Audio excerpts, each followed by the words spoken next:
Good day, everyone. Welcome to the Sydney Property Muppets podcast. My name is Kurt Lawther, and with me and forever, as always, is Chris Clark, buyer's agent. Oh, welcome, Chris. How are you feeling? How are you going? Going well. We're just heading into the New Year's period, a few days away, and into the start of 2024. So looking forward to that. Okay, lovely. I like that. Feeling refreshed? Feeling nice and refreshed, but also ready to put a bit of a grilling onto you today, my friend. Oh, so don't worry about how I'm feeling. How are you feeling? What do you mean? What's this grilling that's coming? Well, I don't know what's about to come. I'm going to say. Well, very simply today, we're actually putting the spotlight a bit on real estate agents and hopefully listening and viewers out there. Today's topic is going to be how to select all the parts of when you're selecting a real estate agent, sort of the do's and don'ts. But we've kind of, do you want to explain? We've flipped things around today a little bit. So usually we like to add stories or a bigger story and then sort of go off that and pick points out from that, which we will do today. But instead of Chris and I sort of having that discussion, Chris is actually going to interview me as an agent. Now, we're not so much going to discuss bits of the property and those kind of little bits and pieces. It's more the overall arching themes and questions to ask. How does the agent respond to certain questions? I have been absolutely not prepped for this, so it's really good. You're going to get my honest answer. So there you go. So back to I'm going to be a seller. I've got a property to sell. Kurt and I have caught up at cafe or wherever we are, and like you said, not really talking about the particulars property, but more going to talk about when I'm selecting an agent, things I'm looking for. So let's get going, I think. So Kurt, thank you for coming. Hello, Chris. Lovely to meet you. Lovely to meet you too. Appreciate you coming through. Obviously, I'm looking to sell my property in the not too distant future. I must admit, I do feel a bit awkward sitting here today, Kurt. Why's that? Do you mind if I ask? No, that's fine. Look, there's an agent, Rachel's in the area. Must admit, I've had my property for over 10 years. She's pretty much come around for a cup of tea every 6 months, 9 months or so. And so I was introduced to you, but I feel a bit obligated to work with her or to list my house with her. I don't know how you feel about that. To be honest, I genuinely feel that humans naturally, I feel myself personally, are loyal creatures, and I can understand how you do feel like you're betraying her. And today is just a conversation. At the end of the day, you need to select the best person who's going to get you the most amount of money in the shortest time frame. And if that happens to be her and you feel that's her, by all means go for it. I never want to hold someone to a relationship, an agency agreement. If you feel that I'm not the best person, I wouldn't want to be selected. And at the end of the day, property in Australia is people's biggest asset most of the time. Yeah. And we need to try and maximise that so you can... I'm sure on the other side, though, you'd be in contact with some potential sellers, and the other side, you're getting in contact with yourself, right? So do you feel like they're obligated to use your services in that scenario? Absolutely not obligated. Do I wish they use my services? 100%. Okay. However, I see this game as trying to help as many people as I can, and if they feel that I'm the best suited to them, amazing, let's work together. However, I try and be as unselfish as I can. Obviously, I love doing business, but I don't want to feel that just because I've contacted you so many times that you need to use me. But yes, I would love everyone to use me. To a degree. All right, so I have some hard-in questions from here. So, as you said, I want to sell my property for the most amount of money. There's always this dreaded part that we've got to go back and forth and talk about the commissions. Now, in the end, Kurt, I want to pay the lowest amount possible. I was just going to pipe in there. Please. A lot of agents are so fearful of talking about their commission. Yep. The seller has to bring it up. Yeah, right. And that immediately puts agents on the back foot. Now, sometimes agents are really good and they're just scared of bringing up. I like to bring it up straight at the front. Right, okay. And how usually I approach a situation is be like, hey, Chris, we've had a little introduction. Today I'm going to cover the main points, and then we're going to go into the process and why I'm different. However, at the start, I'm going to cover my performance reward, the investment into your marketing, and the potential final price. Yep. And then we can discuss the process on how we're going to achieve achieve that. Okay, so you as an agent, you bring that up early on in the conversation. So for today, like we said, I'm sort of bringing it up first, but you typically would bring it up first, which I think is the right thing to do from a negotiation standpoint. Try and cover the points. Yeah. A couple of reasons. One, if someone, I'm of the belief, is a commission doesn't win you business. It doesn't, like if you're going to lose business on commission, or if you're going to win it on commission, you're also going to lose it on commission. Correct, true. Yeah, very, very wise words.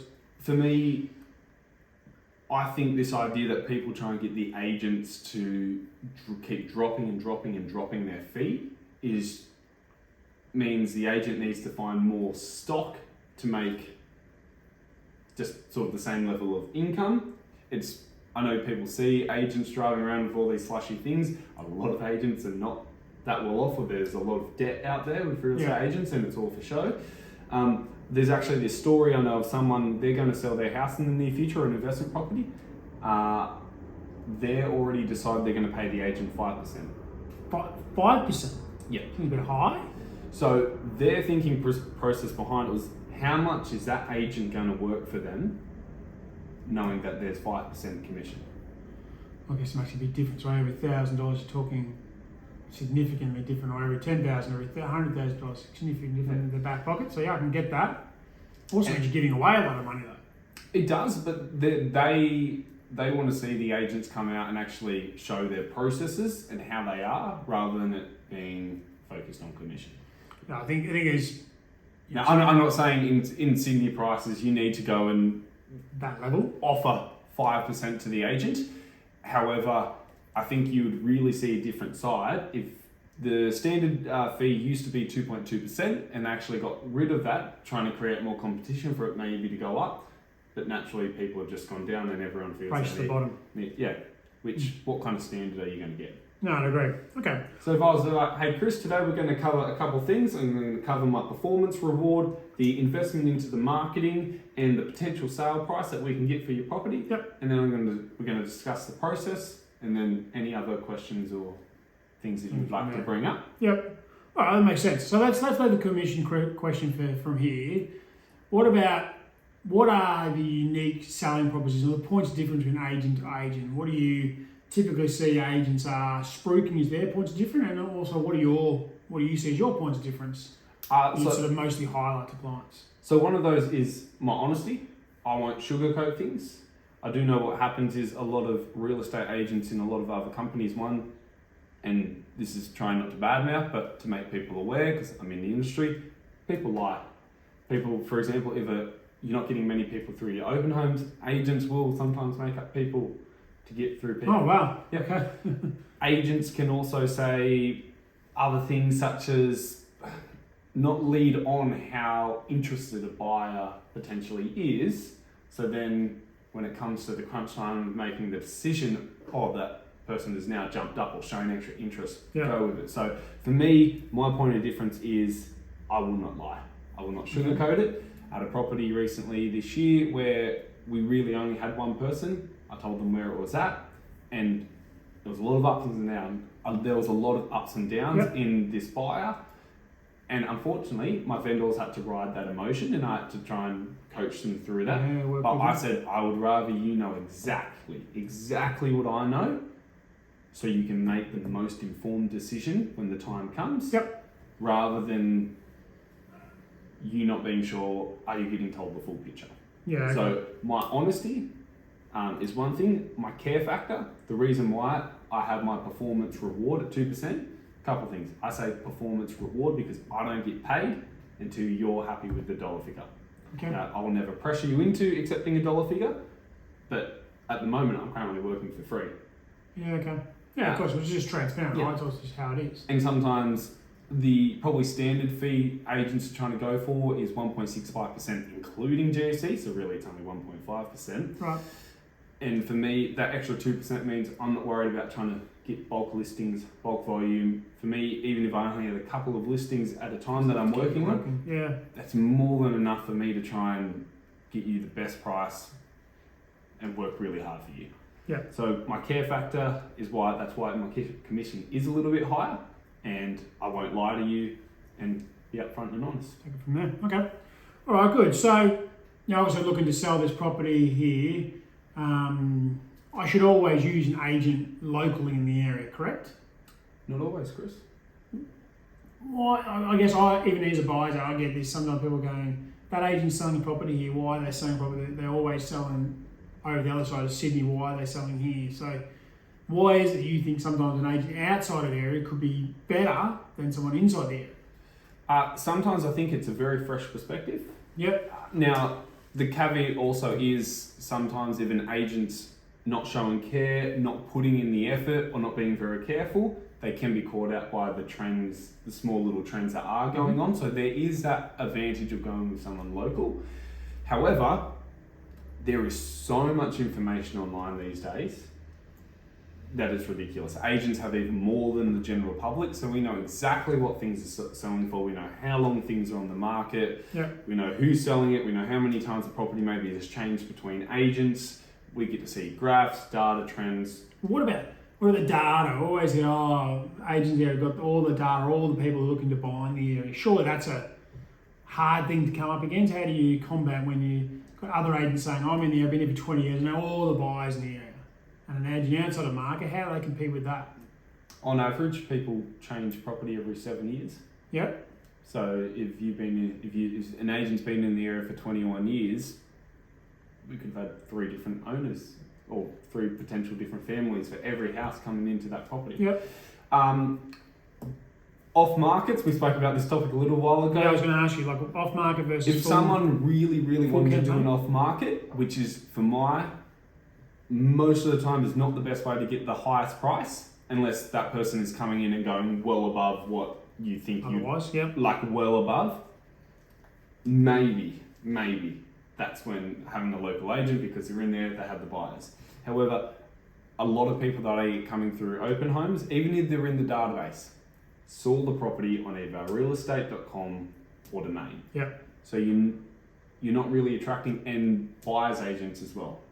I've worked with buyers agents that are not local. So the idea that an agent is able to attract buyers to a property, that might be true for 1 or 2 buyers or a couple of buyers that you're staying in contact, but they not always buy that property. Yeah. So being the local agent in terms of being able to get buyers there, you know it yourself, viewers, you're looking on REA and Domain even when you should be sleeping. So does easily happen. Okay. All right. What about we finished today's session? You told me everything. Obviously, we haven't talked about the house. Let's imagine we've talked about the property, everything else. Walked away. There's always this expectation as a seller that I have this pressure of getting back with you minutes after or day after. How do you play that game of after the consult, giving the person time to breathe, but also you're also aware that they're probably going to choose an agent within 4 or 5 days, meeting with you? I try and set the expectation there when I'm going to follow up. And I also preface this by saying, I actually preface this at the start of the interview, let's say. I'll be like, hey Chris, as much as this is an interview for me, I'm also interviewing you. Yep, that's a two-way. The reason is, if this is not going to work, I don't want to force it. I want this to be a very mutual relationship where we are working together as, I guess, almost as a joint business in trying to get the best potential result. Yeah. And if we don't see eye to eye in terms on most things or what's going to make this relationship work, I'm happy to walk away and I want you to feel the same. Okay. So then when we get to the end of it, be like, look, Chris, I might actually say it. Now, I haven't yet in my career because generally I feel by me putting that out there at first, saying, look, there's no pressure on this relationship. And it also makes the other person try and realise they just can't demand everything. Yeah. There is the potential for me to walk away, which holds the real estate agent's value higher. Which is, I actually think a really good question is to ask the agent, can you lower your fee? Yeah. I think you should ask that. And if someone goes to lower it, don't choose them. Okay. Reason being, the moment someone comes up to your home and wants to offer a little bit less, they'll act the same. They're going to act the same. Yeah, they're not going to protect the value. Now, obviously, the agents are 4 or 5% in Sydney market, but maybe they offer a 4 to 5% service. I think probably one thing that also, a little bit of a tangent, to be careful of is agents, we speak all the time. We're very, very good at speaking. Even the dodgy agents, even the worst agents in the world, as you know, can talk. So it's listening out, that's one tip. If an agent drops their fee to match what you want, what are they going to do with your property? Are they going to protect your value, or are they going to get you to try and...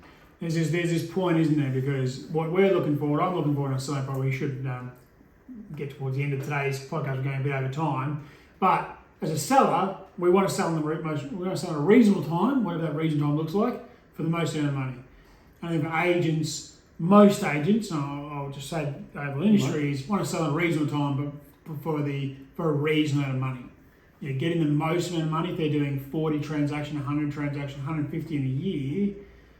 Whilst it's still important for their vendor or the seller that they get that, there is also a part that if they're selling more and more and more, the 1% more they get in each property, which slows them down from doing a transaction to the next transaction, so it decreases their volume, has an impact. So I think what you talked earlier on about finding someone with integrity, honesty, really walking through the process, happy to work with the timelines that the person has, but also able to understand that this might sell overnight, but it also might take to the auction. It might also sell after the auction if it's an auction campaign. Yeah. And all are okay. Yeah.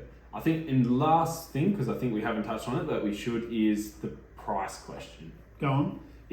So it's kind of a question I think a lot of real estate agents mess up, and a lot of people don't understand the correct response or where the agent's mindset should be. Now, anyone can disagree. Other agents more than happy to disagree. Is in Australia, comparables, as long as a real estate agent can prove why a price should be a certain point, fair trading basically has no issue. Yep.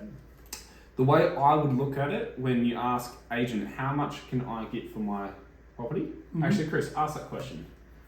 How much can I get for my property, Kurt? Chris, perfect. So what we've got here, got a list of 10 comparable sales, might be 5 sometimes, or surrounding sales. Now, roughly, we've got some properties here selling at 2.5 million. Yep. We've also got some properties selling down here at 1.5. We're going to have a look through these and try and work out where your property sits in that scale where people are likely to judge your property. Yep. So I dare say your property is going to sit, I'd actually go through why, but around that 2 million range. However, we're not going to stop there. We're going to aim for as much as we can. I'm not going to put a limit on it. Now, on our agency agreement, we do need to say where the agent thinks, and that's from a very legal point of view. And so we both agree that it sits around this 2 million mark. So I'm happy to put this is where I think. However, I'm aiming for the stars. Yeah.